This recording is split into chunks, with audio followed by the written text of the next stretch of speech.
Good morning, good afternoon, for some maybe good evening today on the 17th of January 2022 for this seminar, which is called Critical Issues for AU-EU Collaboration on Health and Science. Thank you all for tuning in, and let me first welcome the special guest of honor, the President of the Pan-African Parliament, Honorable Fortune Charumbira.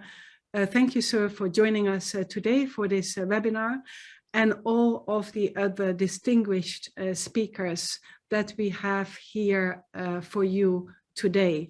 It is a really important moment in time. Today, 17th, and tomorrow, 18th of February, the AU-EU Summit meets here in Brussels.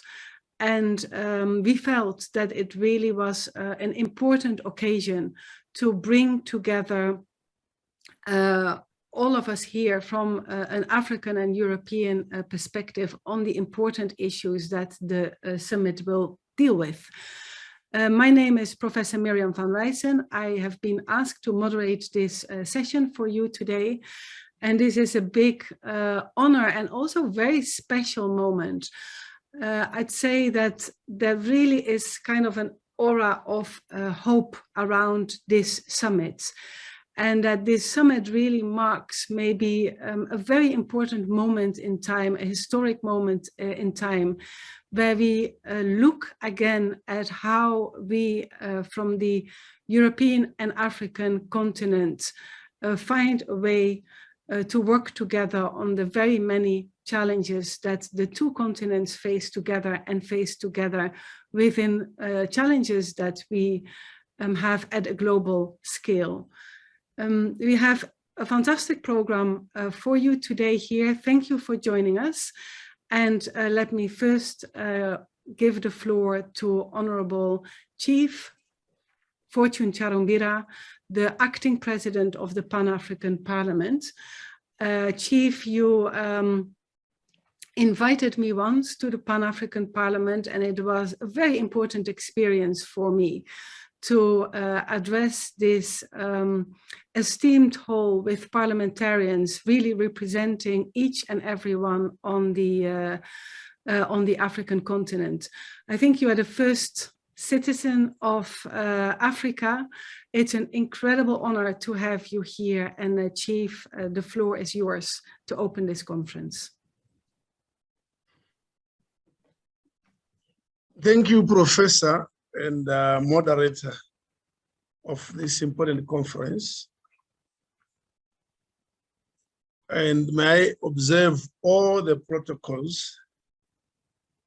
I don't want to make a mistake by saluting individuals and leaving out others, but I'm aware that we have distinguished citizens of various continents, countries, and academics who are participating. I want to recognize all of you.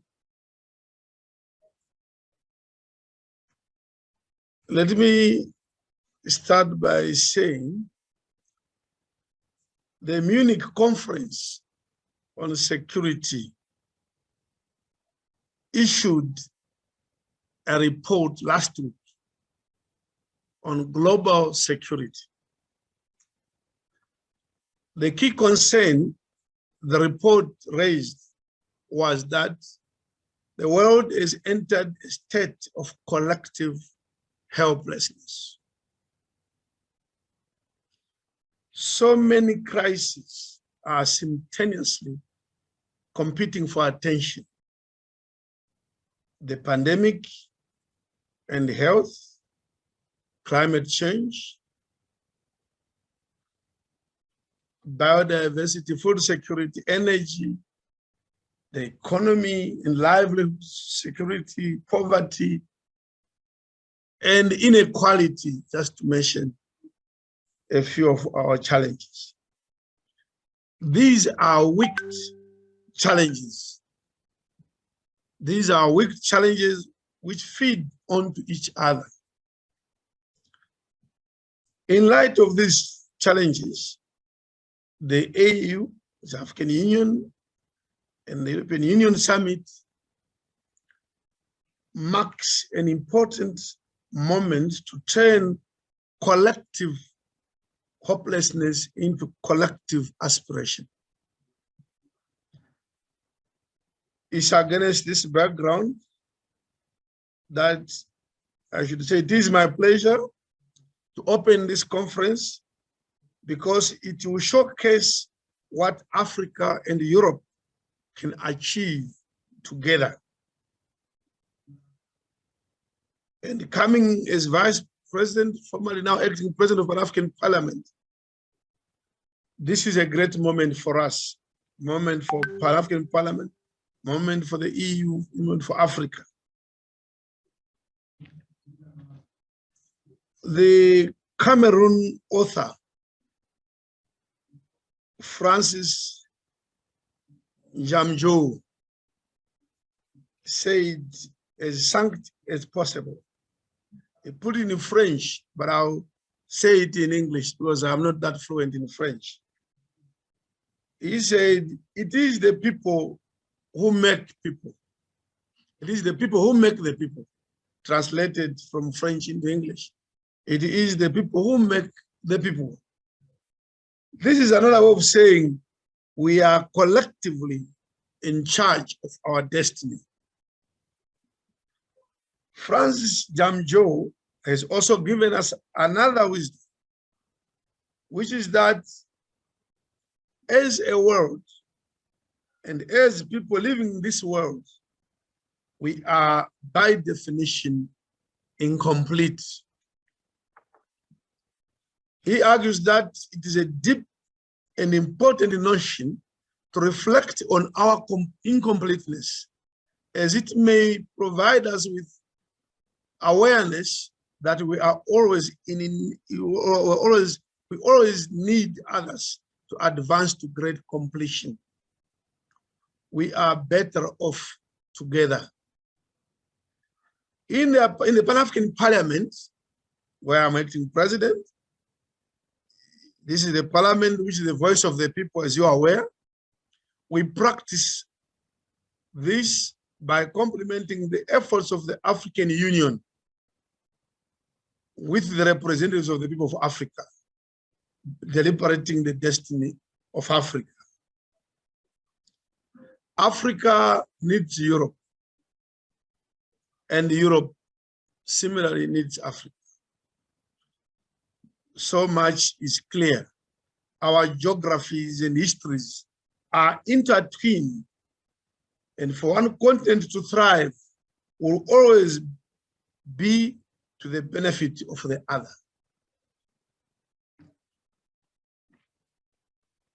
The AU-EU-Africa Summit is contemplating these issues here in Brussels today and tomorrow.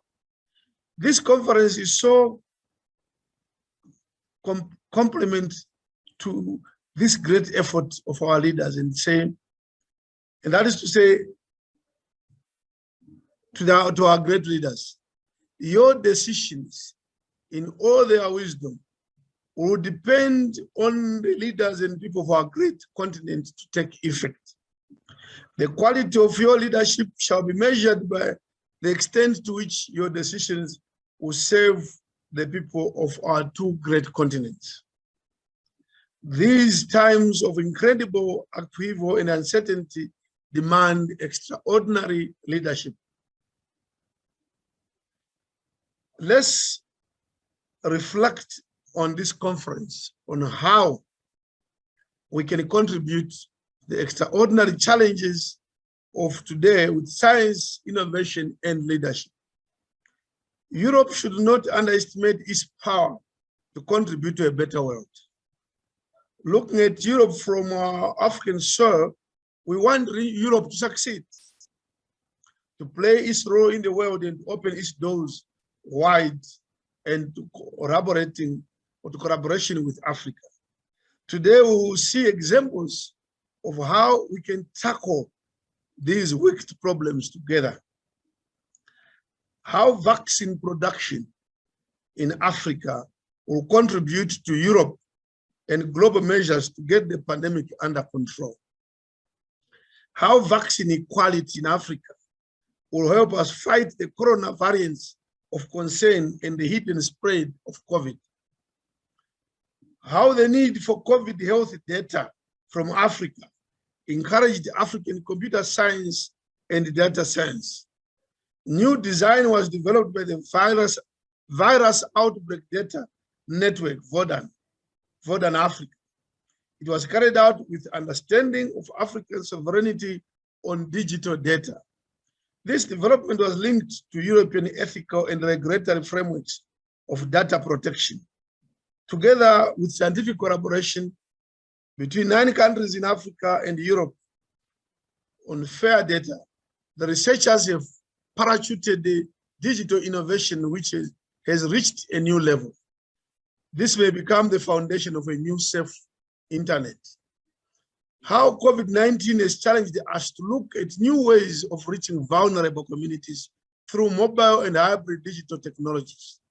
We'll hear of the creation of the Digital Innovation and Skills Hub, DISH, in which universities work together with other stakeholders to contribute to education-led practical approaches to generate more secure libraries for our youth. How the challenges of hopelessness and insecurity have prompted universities to work with churches, community organizations, and local leaders to strengthen dialogue and the social transformation. How the academy in a new place for sustainable leadership, where each and every student is encouraged to be bold to face the challenges of our time, to give the best talents, and to work with others to find new solutions that fit the extraordinary challenges of our time.